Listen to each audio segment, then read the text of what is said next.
Hi, I'm Lindsay Yackel, Education Program Coordinator at the University of Chicago Celiac Disease Center. And today we're going to talk about pantry storage. Same rules apply really to refrigerator storage. So what we're going to do is we're actually going to fill my little pantry right here, and we're going to set things up with gluten-free on top, gluten-containing on the bottom, and let's work on that right now. Okay, so in my house, the majority of what we have is gluten-free. We have a very limited amount of gluten-containing items. And so what I do is I put those gluten-containing items on the very bottom shelf. Again, it's very limited in my house. Half of us eat gluten-free and the other half don't. But the majority of what we're making here, even though they can eat gluten, generally speaking, is gluten-free. But they do have their own flour. So that I'm gonna put right down here at the bottom. Just like that. Okay, they also have their own bread. So we're gonna put that down here at the bottom also. They do eat crackers that are not gluten-free. So we'll put those crackers down here too. And also we have a peanut butter that is strictly theirs. It's not the gluten-free one. Peanut butter is used a lot in our house, so it's just easier to have a container for them and a container for us. And of course theirs is the gluten containing that probably has a lot of crumbs in it. And that's about all we have really as far as pantry items that are dedicated to gluten eaters. The rest of what we have is either specifically gluten-free or things that either one of us can use that are, you know, the ingredients are gluten-free, but they may be using them in things as well. So we'll work on that next. Okay, so now we're gonna move into the second from the bottom shelf, and that's more of the things that we would use for either. They remain gluten-free for when we need them, and then they're fine for when they need them too. So that's a lot of the baking type items. My daughters both love to bake. One's gluten-free, one's not. And so the baking items are used for both. And those are all gonna go right down here.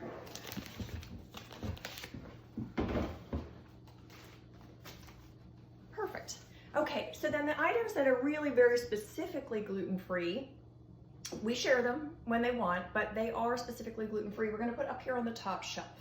And just so you know, this is what I'm using as my pantry example. This isn't actually my pantry, but there's no lighting, pantries are bad. So this is what I'm using for the example, but you know, some people have a walk-in pantry, some people have a cabinet, some people have a cabinet like this. Pantries come in all shapes and sizes. So this little one I thought was a good demonstration because it really shows anybody the idea of it. You know, gluten at the bottom, gluten-free at the top. So it was my best example to kind of fit everybody. Anyhow, so up at the top we're gonna put some pasta, rice, another pasta. You've seen all the brands that I buy here in my house, but obviously you buy whatever you like. That's tamari, some can of soup, marinara sauce. I also have a couple of specifically baking type things. We have flour, and if you're watching any of my cooking shows, you'll see the flour that I use in that regularly. Also our pancake mix. And then we have snacks, cookies, crackers, cheese puffs, all the things that you could ever want. And so that's basically how I set up my pantry.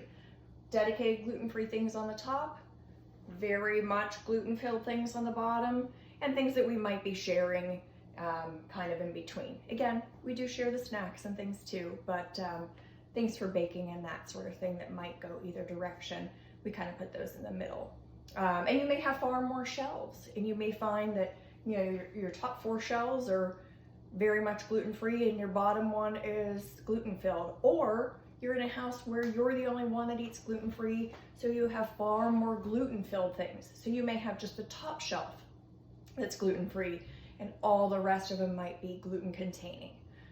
It depends on your home, how many people are eating gluten-free, how many people aren't, what's most convenient for you. But the answer is always gluten-free on the top, whether it's the top 1 shelf or the top 4 shelves. You always want the gluten-free on the top and the gluten-containing on the bottom.